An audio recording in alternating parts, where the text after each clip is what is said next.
Hello everyone, today I'm going to be showing off my Torbran Group Slug EDH deck. I'm going to do a little deck tech for it and talk about the cards I run and why I run it. So let's get started very quickly. So this whole stack is just my basic lands. There are 35 of them. I don't want to really go into them because, there's 35 basics. The deck has an average CMC of 3, splashing a little bit into 4. So I think 35 is going to keep it average, and that's not going to be including rocks. Now, my non-basic lands, I have Shink of the Blood-Soaked. Really no particular reason other than the fact that I just had it. Taps for a red, and you can pay a red to give, say, Torbran first strike. I don't run many legendary creatures in the deck, but giving your commander first strike, just, as a little cantrip, really no big deal, not too bad. Castle Embereth, in case I do decide to go wide, if I have a lot of boys or tokens on the field. It's a good pump spell, plus I'm playing mono red, so I'm always going to have a mountain anyways. So there's really no reason not to run it either in monocolored decks. Temple of the False God, it's just good. Like monocolored decks, I don't really need too much fixing, and it's good ramp accelerant, especially in mono red, which has little to none.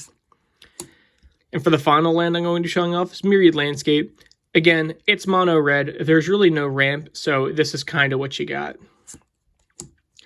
Sorry, I have one more land, which I don't really know if I'd even consider it a land, but it's slotted as a land for my deck purposes. Shatter Skull Smashing. Basically, it's a big burn spell, and if I need it to work out for a land or mana, I have it available for me. Now, the rest of the deck is in no particular order, lands aside. Electrickery, instant, deal 1 damage to each creature you control. Great thing about Torbran is he says, hey, whenever a thing you control deals damage, it deals that much +2. So for 2 mana, I basically get to quick deal 3 damage to everything I don't control. Really helps hose down games, because you got to think a lot of things in EDH are mostly 3/3s, or at least have 3 toughness. Immolation Shaman's mainly just kind of there to stop opponents with other shenanigans going on. Like, it's going to stop land, creatures, and artifact abilities just by punishing them and hitting them for 3. And for the rest of the video, I'm going to talk in the context of having Torbran on the field. The whole goal is you kind of want to get Torbran out as soon as possible so you can have your payoffs, start to work better. The +3/+3 in Menace isn't bad. It's not like a reason to run it, but it's just kind of like an added effect. I mainly run it as a little punisher piece just for playing the game. Price of Progress deals X damage to target player, where X is twice the number of basic lands they control, +2. Especially in EDH, and not very mono decks or even 2-color decks, but when you get to 3-color, 4-color, 5-color decks, Price of Progress can really, really add up. And it can really hurt him. It doesn't really hurt me at all, since, as you guys saw, I have a total, including the Shatter Skull's pass, I have a grand total of 5 non-basic lands. So at the very worst, I take 10 damage, and the opponents can get whacked for a lot more. I run a lot of Planeswalkers. It's pseudo-Chandra tribal too, mainly because the Chandras, if you look at her plus, says deal 1 damage to target creature. You add in Torbran, deals 3 damage to target creature. Or sorry, target player. And then you do the minus, and then it's going to kill off creatures. I use the Chandras mainly as one incentive not to attack me, because Group Slug hits everyone, including yourself, and you need deterrence. There's not many deterrents in red to not attack, so it's kind of necessary. But using her, like all the other Chandras and their ping abilities and little removal things, really help ease out the game for you, especially when you have creatures under control. Kazul, Tyrant of the Cliffs, is probably the only, in my opinion, mono red spell that can help you with crowd control. So it's essentially propaganda. For each attack, whenever a creature an opponent controls attacks, if you're the defending player, make a 3/3 red ogre, unless that player pays 3 mana. Most likely, they're not going to want to do that. It's one more than propaganda, and they're not going to want you to get a 3/3 just to block. Neheb, Dreadhorde Champion. Trample, when he does combat damage to a player, discard any number of cards and then draw that many cards, and then you add red to your pool. Until end of your turn, you don't lose this mana as steps and phases end. So it's kind of card draw. There's not really red card draw that doesn't involve discarding. Plus, he gives mana, so he's good hand filtering. He's good damage for a 4-mana 5/4 Trampler that loots for you, like basically filters your entire hand and gives you even more mana. Faithless Looting, the literal looting effect. 1 mana, draw 2 cards, and discard 2 cards. Again, your mono red, you got to be selective, you can't be selective with what you're using to draw, because all of it's going to discard. Plus, Faithless Looting is nuts when you can flash it back later. Glinthorn Buccaneer. So since all of my card draw is discarding, he can really add up. So whenever I discard a card, he'll deal 3 damage to each opponent, which adds up, especially, say, when you play Neheb, and you're filtering your entire hand, so you filter out 5. Each opponent's now taking 15 damage, just for him essentially existing. Plus, he has a little filter ability himself. You know, he's not the best card draw, but he's just kind of there. Plus, 2/4 haste, 3 mana, not too bad. Goblin Chain Whirler, 3 mana, because you're really not worrying about colored or anything like that. You got a whole stack of basic mountains, so you're not too worried about it. 3 mana, first strike. When it enters, deal 3 damage to each opponent and each creature and planeswalker they control. He's basically a 3 mana board wipe in a lot of cases, and it's really good he hits planeswalkers for 3. That can really stop ults, it can really stop a lot of things. Vessel of Volatility, however you pronounce it. 2 mana, enchantment, pay 2 mana, sack it, get 4 mana. It's kind of like a ritual, in the sense I keep it basically as the intents of a ritual. If anything, it helps you get Torbran out if you miss land drops on turn 2 or something like that. Or let's say he dies and you need to cast him again and you just don't have 6 mana. It can really help you get there. Thrill of Possibility, just another draw spell. That's an additional cost. Discard a card, draw 2 cards. It's just better Tormenting Voice.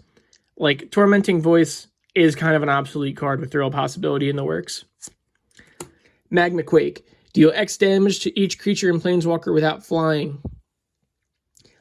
So, not bad. Red doesn't have nukes aside from Heavy Burn. I can do it for 1 and then hit... So basically I can pay 3 mana and then hit all of my opponent's creatures for 3 and all of my creatures for 1. Or you can scale it to 4 or 5, whatever you need. Ideally, though, you don't want to exceed 4 because you don't want Torbran to die. Fire Emancipation. If a source you control would deal damage to a permanent or player, it deals triple that damage instead. It's kind of nuts not to have... Like, you need to have Fire Emancipation in the deck, because the whole goal of the deck is, hey, ping creatures, group slug with a lot of nonsense damage from effects and spells, and if it's tripled, that's where it gets a lot better. So let's say a creature normally deals 1 damage, it now deals 2 or 3 damage, and now it deals with Fire Emancipation. It deals 9 damage for what a single damage would have been. So it works very well. Red Elemental Blast. If you're not playing against a blue deck, it's extremely bad. But in most pods, I'd say it's extremely fair to say that there is at least 1 blue player in the mix. Not mono blue, but just like, they have blue in their identity.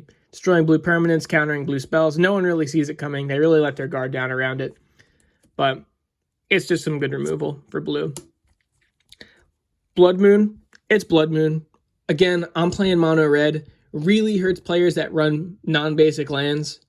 I have a grand total of 5 non-basic lands, and anyway, they all tap for red mana. 3 of them still tap for red mana anyways. Really doesn't hurt me, only hurts opponents.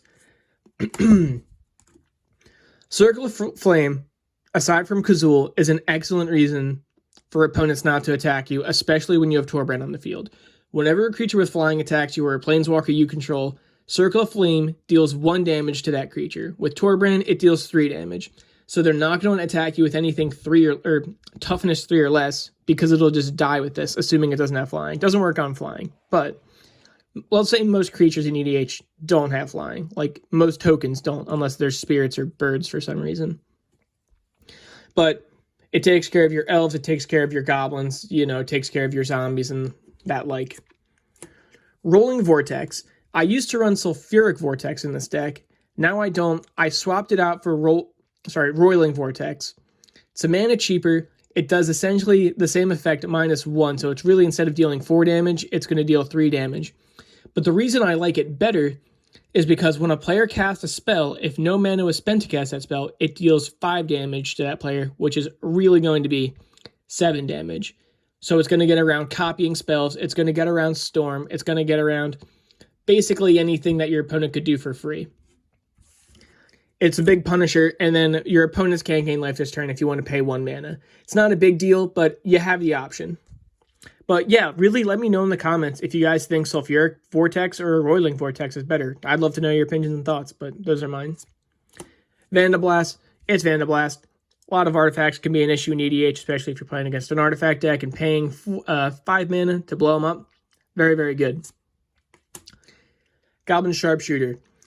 So, whenever a creature dies, untap them, tap them, deal 3 damage to target creature or player. Basically just is almost a one-sided board wipe if you need it. He's extremely good, and he deals with a lot of creatures. Ruby Medallion. You're playing mono red. You just say, hey, your spells cost 1 less. It's kind of a staple. It'd be ridiculous not to run. Soul Ring is Soul Ring. If you think Soul Ring should be banned, you're an idiot. I don't know what else to say about that. It should be in every single deck, and if it's not, then put it in. There's no reason not to run it. It's probably arguably one of the best mana accelerants in the entire game. Chaos Warp. It's just good, unconditional removal. And yeah, you give them like a little gamble, but I feel like most likely you're only going to want to Chaos Warp something that's like a huge issue, like meaning like a big Eldrazi or a Praetor or something like that, like a Blightsteel Colossus or something like that, like you got to get rid of. This helps. And yes, on the downside, you can flip it into another big threat, but the chances of that I'd say are pretty low on average. I mean, yes, it can happen, but I feel like most case scenario, you'll just get them like a land or something. Runaway Steam Kim, just another red mana accelerant. Whenever you cast a red spell, put a counter on him, remove 3 counters from him, add 3 red to your mana pool. It's just good. Every spell in the deck's red, obviously, so he's just like excess mana on the side. Plus, he can get kind of chunky. Ancient Runes. I can't read today. Ancient Runes. During each player's upkeep, Ancient Runes deals 3 damage to that player for each artifact he or she controls. So, it doesn't stack like you would think. So if they have, let's say, 3 artifacts, they're not going to take 9. It's going to be 3 damage plus the 2, so they would take 5. There's a lot of really weird words with stacks and triggers with Torbran, and this is one of them. There's a lot of effects like that. But still, like every deck in EDH runs artifacts, even if it's just your Soul Ring or something like that, or any Chromatic Lantern, a Rock Signet, what have you. But it's just another way to accelerate the punishment. Thermonuclear Alchemist. Whenever you cast an instant or sorcery spell, untap it. So I don't run many pingers, but he's one of them. So you tap him. Worst case scenario, you just tap him at the end step. Each opponent takes 3. Whenever you cast an instant or sorcery, you just tap him sideways before. They take 3 damage, then you untap him, tap him again, so then they're taking 6. He's not great, but he's not bad. And maybe I'll cut him if it needs to, but I think for the most part, he's pretty okay. Underworld Fires, pay 2 mana, deal 3 damage to each creature and planeswalker that basically 1 damage to each creature and planeswalker that you control and 3 damage to each one you don't control. And then if they would die, they get exiled. Red just doesn't have exile effects. They really don't. So this is kind of one of your best ways to deal with problematic creatures. Zozu the Punisher, he just hates lands. Whenever a land enters the battlefield, he deals 2 damage, or really 4 damage to that land's controller. Unless it's you. You get 2, your opponents get 4. Hates landfall decks. It's one of the reasons I run it. Hates fetch lands, can't stand them. Because you got to think, your opponent plays a fetch land. Let's say your opponent cracks let's say a Scalding Tarn, right? They lose 1 life just for, cracking. Or let's restart. Play a Scalding Tarn. Lose 4 life, pay 1 life. Now they lost 5 life. They crack it, another land enters the battlefield. They lose another 4 life. So just for playing a fetch land, instead of just losing 1 life, they'll now lose 9 life. Now, I'm not running it inherently for fetch lands. That's just kind of the best case scenario. Even if your opponent's playing 1 land a turn, just an extra 4 damage for playing the game, very beneficial. Lightning Greaves, kind of needed for the deck. Again, you want Torbran to live. If Torbran dies, your effects aren't as big as bomby as they used to be. So Because again, like, yeah, Zozu's good, but 4 damage versus 2 damage is a big difference, especially when your opponents have 40 life. You're basically halving the clock you have with Torbran on the field. So it keeps them protected. Coth of the Hammer. I kind of run him for ramp. That's kind of it. 4 mana, +1, untap a mountain. So basically he kind of costs 3 mana. The big reason you want to run Coth is that for his minus effect, gain 1 red for each mountain you control. Now, late game, he can be essentially a very large ritual. Early game, he untaps your mountains, and he can basically keep you accelerated by 1. And then if you do ult him, it's not game-winning, but it for sure is annoying. Sunbird's Invocation. It's just kind of a filler card, but I think it's good enough as a filler card that I don't need to cut it until something bigger and crazier comes. So when you cast a spell from your hand, reveal the top X cards of your library where X is that spell's converted mana cost. You may cast a card revealed this way with CMC X or less without paying its mana cost. So it's basically a selective cascade is how it works. And when you're making your spells 2-for-1s, that's pretty much only going to work in your favor. Highly recommend Sunbird's Invocation in pretty much any red deck. This Lonely Robot, again, there's not much ramp in mono red, so he kind of gets it done. 4 mana, he gets a mountain tapped. When he dies, draw a card. So again, he's incentive for your opponents not to attack you because they're like, hey, if you do, he'll just block, he'll die, and you'll draw a card. So no one ever has an issue chumping with a Solemn. Acidic Soil.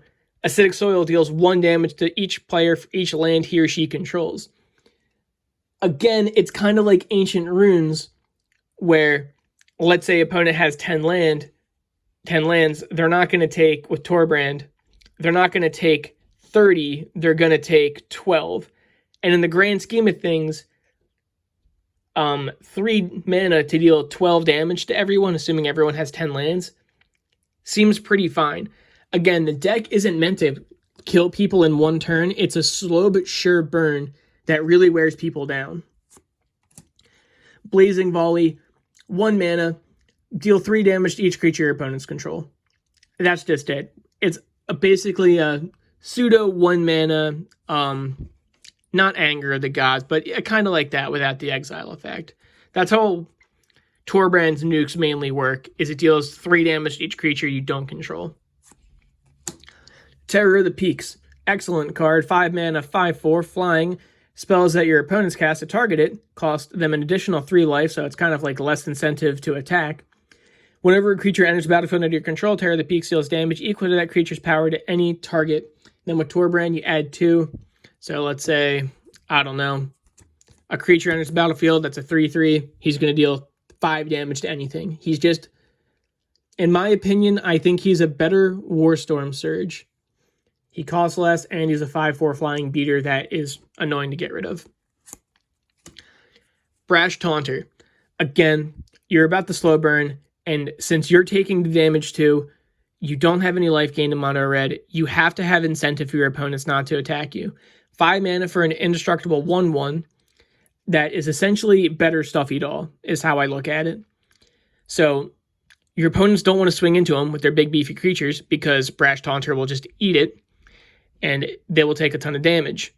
Also, he can fight people for even incremental damage. Let's say an opponent has even a 10/10, right? Or like a 10/10's a lot, but even if they have a 5/5, Torbran's on the field, they now just take 7 damage on your end step because you paid 3 mana. Leyline Tyrant. I think he's a new staple in mono red, and even just red decks in general. I'd say for at least 2 colors and below. 2 color, 1 color. Flying, you don't lose unspent red mana as steps and phases end. When he dies, you may pay any amount of red. When you do, it deals that much damage to any target, but Torbran is going to be +2. Just face value, a flying 4/4 for 4 is very good. Plus, he stores mana, so basically on end steps, you can just start tapping your mountains, and that mana will carry over through your next steps, phases, and turns. So he's kind of like mono green Omnath in a sense, but in my opinion, better. Insult to Injury is probably a card that's going to be cut sooner rather than later. I actually just built this deck recently after doing a lot of like research and trial and error, building him and play testing him. So I'm not saying he's at his ideal state. He's missing a lot of cards he needs, say like Shrine to Nyx, but he definitely holds his own. So you run it for the insult effect. Damage can't be prevented this turn, and damage you would deal is doubled. So it's a damage doubler. There's a couple of them in the deck, and that's mainly the run. The aftermath part isn't even that bad. Just he deals 4 damage to target creature and the target player. Not too bad. So, Omen of the Forge is a budget include I have right now. The reason I run it, so it's 2 mana, deal 4 damage to any target with flash. But the reason I like it is because it can make you scry. And scrying in mono red just straight up doesn't happen. Very often, at least. So it's quick removal, and it can help you set up if you need it. Jaya, Venerated Fire Mage. You run her because she's a not as good Torbran. If another red source you control deal damage to a permanent or a player, it deals that much +1. And then you can just use her to minus and then deal, if Torbran's on the field, deal 4 damage to something. So she basically is here if let's say Torbran cost 1 million, or he just keeps dying and I can't cast him. Jaya is there to accelerate things. And if Torbran's on the field, even better, because now things are going to get +3. Chandra, Acolyte of Flame. So it's funny because I have a lot of Planeswalkers in this deck. So putting a loyalty on each red Planeswalker you control, very good. Also, 0 mana, create 2 red 1/1 elementals. When Torbran attacks, they're essentially going to be 3/1s. So you're going to swing in for 6 damage. But the main reason is you can cast an instant or sorcery with CMC 3 or less from your graveyard. And if it's put in your graveyard, it's exiled. Most of my big burn spells are 3 CMC less. Like Acidic Soil is 3 less. Price of Progress and things like that. So she kind of is good recursion. Spell Shock. Whenever a player successfully casts a spell, deals 4 damage to them. Except you, it deals 2 damage. It shuts off Storm. And other than that, it's not meant to again, the deck isn't meant to kill people in one turn. The deck is meant to slowly burn out the table and put them in positions where they have an extremely difficult time doing things. Like Spell Shock, for example. Every time they cast a spell, if Torbran's on the field, they're going to take 4 damage. If they cast 2 spells in a turn, that's 8 damage. That's a lot of damage. That's almost 1/4 of their life. And then they have their next turn, and then their next turn, right? And it's going to get them to a point where they say, hey, I actually can't cast any of this because I'm going to be too low or I'm going to die. So it puts your opponents in very, very awkward positions that say, I have to really think about how I want to spend my life, because even if this isn't a 1v1, I have to think, hey, if my opponent attacks me, I'm not going to be able to, if I can't block, I'm not going to be able to cast spells. If my opponent attacks me, I'm going to have to block, lose my creature, so I can still cast spells. So it's a big lose-lose situation for them. And again, you only take 2 damage. That's not really that big of a deal per spell. You're probably only casting, again, 2 spells a turn, so you take 4, but your opponents take 8. That's my big rant about Spell Shock. It's very good in my opinion, and I think it can really hurt a lot of players very quick. Chandra's Incinerator. The spell, it's a 6 mana, 6/6 with trample. Already a fine rate. Passes the vanilla test. The spell costs X less, where X is the total amount of non-combat damage that was dealt to your opponent this turn. Then, whenever a source you control deals non-combat damage to an opponent, Chandra's Incinerator does basically that much damage to target creature or planeswalker. So this is very good with my 1 mana and 2 mana effects like Blazing Volley that say, hey, deal 3 damage to each creature, because Chandra Incinerator is basically going to double it up, and it's going to let me start hitting planeswalkers too. But it's essentially just it takes care of creatures. That's the big takeaway, is it's going to hose your opponent's creatures faster from just them taking non-combat damage. For example, let's say a player casts a spell. and they take 4 damage with Spell Shock. Well, now Chandra Incinerator is going to deal 4 damage to a Planeswalker or creature they control. So it really keeps things in check with all my burn effects. Furnace of Wrath is a damage doubler. That's kind of just it. It's just a damage doubler. It's going to make your Torbran effects deal 4, like +4, instead of, you know, the +2. Just makes the game go by faster. Chandra Heart of Fire. So she costs a lot, but I think her ability is pretty good. So her first ability is to discard your hand, then exile the top 3 cards of your deck, and then you can play them. Very often I find myself going Hellbent. I don't have cards in my hand, and this really helps fill it up by exiling the top 3 cards. Plus, that's another way mono red draws cards, is not really quote-unquote drawing them, but exiling the top X cards of your deck, and then you can play them until end of turn or end of next turn. So she helps with card advantage. Her other effects deals 4 damage to anything, which is pretty good. Her ult is never going to happen, in my opinion, but I mean, if it does happen, then like that's like when you get like your acidic soil and like your stuff like that, and then you start like weighing in on opponents. And just to reiterate, if you guys didn't get a chance to read it, search your graveyard and or library for any number of red instant or sorcery spells. Exile them, shuffle your library, you may cast them this turn, and you get 6 red to your mana pool. So, yeah. Chandra's Regulator. Whenever you activate a loyalty ability of a Chandra Planeswalker you control, you may pay 1. If you do, copy that ability, you may choose new targets for it. Pay 1, tap it, discard a mountain card or a red card, draw a card. 2 reasons to run this, basically for each effect. I probably have about, I'll say, I'm not sure, but off the top of my head, I'll say I at least have 6 Chandra Planeswalkers. So doubling up on abilities, like let's say, basically paying 1 mana to deal 4 damage to something, or paying 1 mana to exile another top 3 cards to play, helps out. But a big reason to run it is pay 1 mana. It's just a big looting effect. Discard a mountain or a red card, which is basically almost everything in the deck aside from a few artifacts and enchantments. Well, no, even all the enchantments are red. So it just misses like Soul Ring and like those kind of like those artifacts to just draw a card. It's just card advantage, just looting, no big deal. Braid of Fire. Cumulative upkeep. Add 1 red to your mana pool. So if you guys aren't familiar how cumulative upkeep works, it says at the beginning of your upkeep, put an age counter on this permanent, then sacrifice it unless you pay its upkeep cost. Its upkeep cost is you getting a red mana. So a lot of upkeep costs are like bad, saying like, oh, I'll lose 2 life for each counter on it, or pay 1 mana for each one. This one is good because it gives you red. So the reason I run this card is basically for instant speed effects that would help me out. For example, like a looting effect, or any other instance I have. Also, this card with the Leyline Tyrant is absolutely nuts because it starts on your upkeep, right? But then you go to your main phase 1 or their draw step, all that mana goes away. So it's kind of like, hey, you got to use this mana real quick before you lose it. If you have any instants, you cast them now. If you have any instant speed effects, you cast them now. But with Leyline Tyrant, you get to store that mana forever. Chandra Fire Artisan. Whenever 1 or more loyalty counters are removed from her, she deals that much damage to target opponent.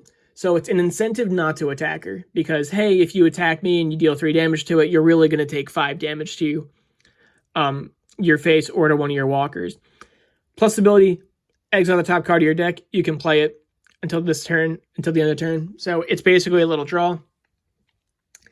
You alter, exile the top 7 cards of your deck. You can play them. So, but the good thing about when you alter, you have to -7, so then that means your opponent or a Planeswalker, one of them takes 9 damage with Torbran on the field. So she's really good because she draws you cards, and your opponents don't want to attack her because they're just going to take more damage if they do. So she's good card draw. Inferno Titan. 6 mana, 6/6, good rate. When he enters the battlefield or attacks, it deals 3 damage divided among creature or 1, 2, or 3 target players. So this is another one of those weird rulings with Torbran. So instead of it dealing 3 damage, you have 5 damage to divide. So whenever he enters or attacks, you divide 5 damage however you'd like among anything, which is very good. Like he enters, you just kill a bunch of things, or you really like crowd control. And then when he attacks, he does the same thing. He gets rid of all the creatures that would want to block him. Plus, you can pump up a little bit. Dagger Caster is simply a not as good Goblin Chain Whirler. He enters the battlefield, deals 3 damage to each creature and opponent your Planeswalkers control. Sorry. When he enters, he deals 1 damage to each creature and opponent, which is really deals 3 damage to each creature and opponent. He doesn't hit Planeswalkers. He's 4 mana for a 2/3 instead of 3 mana for a 3/3, and he doesn't have First Strike. So, for the most part, the effect is kind of the same, but he misses Planeswalkers and he costs 1 more, and he doesn't have a keyword, and he's a little bit weaker. So I'd say he's a strictly worse Dagger Caster, but he's a little bit easier to catch if you have a Soul Ring. Gamble. It's Gamble. Red doesn't have many hard tutors. This is just a hard tutor to get what you want. Usually, you're going to want to get, a damage doubler or a big burn spell if someone's close to death. But, again, it is a gamble. If you lose the card, oh well, it's only 1 mana. It's really not a big deal. Angrath's Marauders. It's just a 7 mana 4/4 that's also a damage doubler. So by itself, it's essentially swinging in for 8, which is pretty good, but it is a damage doubler. 7 is kind of high, but again, there's not many damage doublers, so here he is. Sin Prodder. 3 mana 3/2 with Menace, already a great rate. At the beginning of your upkeep, reveal the top card of your library. Any opponent may have you put that card into your graveyard. If they do, Sin Prodder deals damage to that player equal to that card's converted mana cost. Otherwise, put that card in your hand. So he's very good. So basically, before you draw, you reveal the top card of your deck. And then any opponent can choose to have you put that card in your graveyard. If they do, Sin Prodder deals that much damage to him, since he's dealing the damage, Torbran triggers. So he's going to deal the CMC of the card plus 2. Right? So if you have a big spell, let's say Angrath's Marauders, no one's going to want to take 9 damage, right? But if you have a little spell, someone will probably take 3 damage just to toss away a gamble. So it's kind of best case scenario, they take a lot of damage and you just mill a card. Worst case scenario, you get a little small effect like gamble and someone's no big deal. They still take the damage, but either way, you're drawing a card or you're dealing damage just for a 3/2 with Menace. Citadel of Pain. At the end of each player's turn, Citadel of Pain deals X damage to that player, where X is the number of untapped lands they control. It really helps against, say, control players or counters or prison, things like that, where they have big effects. It punishes them simply just for trying to play the game and leaving their mana open. So it's good incentive to say, hey, play at sorcery speed, so then you don't lose, a ton of life. Darksteel Plate, simply there just to keep Torbran indestructible. And if, say you have, another creature that you want to keep indestructible too, I can't think of any off the top of my head, maybe, a large one or an Angrath's Marauders, a damage doubler, it's fine to have. Chandra Fire of Kaladesh. When you cast a red spell, untap her. But when you tap her, Chandra Fire of Kaladesh deals 1 damage to target player. If 3 damage has been dealt this turn, exile her, right? So, and then transform her to the battlefield, as the Planeswalker. The cool thing about this Chandra is you play her on turn 3, right? Then you play Torbran, and then you tap Chandra. She now deals 3 damage, so then you instantly flip her, right? You flip her over. She now starts with this. Chandra Roaring Flame deals 2 damage to target player. You minus her, she deals 2 damage to target creature, and you minus 7 her, deals 6 damage to each opponent. Each player dealt this way gets an emblem at the beginning of your upkeep. This emblem deals 3 damage to you. So again, you have Torbran on the field. You plus her, deals 4 damage to a player. You minus her, deals 4 damage to a creature. So she's just good overall. So at face value, she deals 3 damage to a player, right? Then you plus her, and then she deals another 4 damage. So just by tapping this one creature, you're dealing 7 damage. Embermaw Hellion. 5 mana, 4/5 with trample. If another red source you control deal damage to a permanent or player, it deals that much damage to that permanent or player. So again, just like Jaya, he is a slightly worse Torbran. He's basically just there. Ideally, you can get them all on the field at once, and then all your effects deal plus 4 damage to your opponent's stuff. But again, he's just there if you can't get Torbran out, or to slightly accelerate either way. Same thing with Jaya. Mana Barbs is nuts because you have Torbran on the field and it says whenever an opponent taps a land for mana, they take 3 damage, which is kind of obscene because you gotta, tap mana to play the game. The only bad thing about this card is that it always baits out a counter or always baits out a removal spell. So you're basically just paying 4 mana to have it removed. Because no one, they'll float their mana in response to it and then they'll destroy it. But if they don't do that, or you're not playing against like any destruction of that sort, it really, really hurts a lot of people. Rampaging for Alcedon, Menace. 3/3 for 3 with Menace. Great rate. Players can't gain life, even better. Whenever another creature enters the battlefield, Rampaging for Alcedon deals 1 damage to that creature's controllers. So whenever a creature enters your opponent's field, they take 3 damage, you take 1 damage when yours things enter, which is very good against token decks. In any like go wide decks of that nature, like a Krenko deck or like an Elves deck or a Zombie deck or anything like that, it stops go wide because it gives them like, hey, I don't want to make 3 tokens if I'm going to take 9 damage. It just doesn't pay out. Plus players can't gain life is very good. Spear Spewer, he's just kind of a little meme. He's a 1-mana defender. Tap him. He deals 1 damage to each player. And if you have Torbran, he deals 3 damage to each opponent and you take 1. So he's just kind of like a little goofy turn 1 play. That's really it. He's there for extra damage. If something better comes along, which I'm sure there is, I'll add it. But for now, I think he's okay. Chandra the Firebrand, 4 mana. You +1, she deals 3 damage to target creature or player. You -2 her. The next instant or sorcery you cast, you copy, which is very good, especially when you're dealing with, let's say, like, these Price of Progress effects or acidic soil effects. They're going to double up and hit for even more. And then if you alter, she deals 8 damage to up to 6 target creatures or players. So just a little nuke, but you can't, like, when you look at Planeswalkers, you can't look at their ult. It just doesn't work out because you got to think, you have to evaluate Planeswalkers as, hey, if I played this card and I minused it or plus it, would it be worth the mana cost? And I think the answer is typically yes.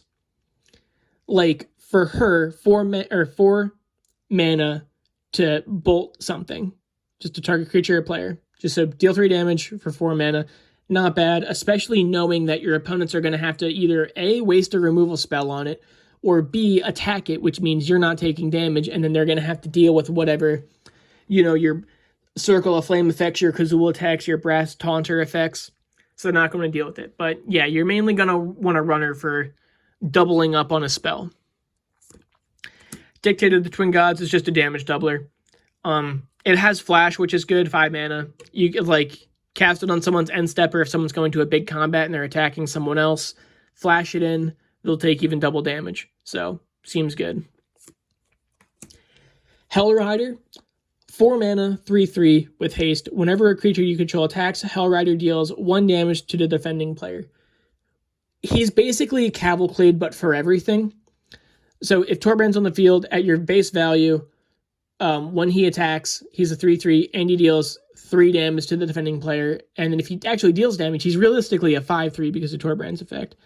So if you have, let's say, for example, that the 3 mana Chandra that makes 1/1 elementals with haste, then you're going to be swinging in for, if Torbran's on the field, they're automatically going to be basically 3/1s. So then that's 6. And then he's going to make him deal even more. So he's going to make 2 creatures virtually swing in for 12 damage if they're going unblocked. So he's just very good. Tobalt, Rakish Instigator. So your opponents can't gain life, which is pretty good, right? Because that's group slugs, like mortal enemy is like an Olero player or like a life gain player. Because then that's going to make the game even harder and longer for you. And the less likely, and it's kind of the longer the game goes on, the less likely you're going to win because you want to deal damage very quick and things like that. Especially if they're gaining life because they're going to have large drain effects and things like that. -2, you make a 1/1 devil, which is really going to be a 3/1 devil. And when it dies, it deals 3 damage to any target.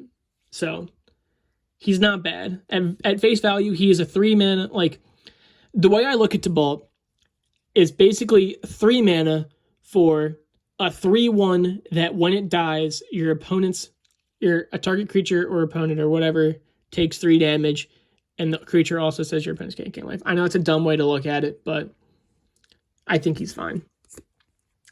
Finally, the last card is Burning Earth. Whenever a player taps a non-basic land for mana, Burning Earth deals 1 damage to that creature or that player, which is basically it's a not as good Mana Barbs, but again, it's essentially another copy of Mana Barbs. So, you're playing against your 3-color, 5-color, 4-color decks, and even your 2-color decks, right? Your opponents tap their non-basics, they're going to take 3 damage. And that is all. So, tell me what you guys in the comments below think of my Torbran EDH deck. Let me know. If you would change anything, let me know. Cards to add, cards to cut. I always read all the comments, and I like hearing back. Give the video a like, comment, and subscribe, and I will see you guys next time. Thank you all for watching.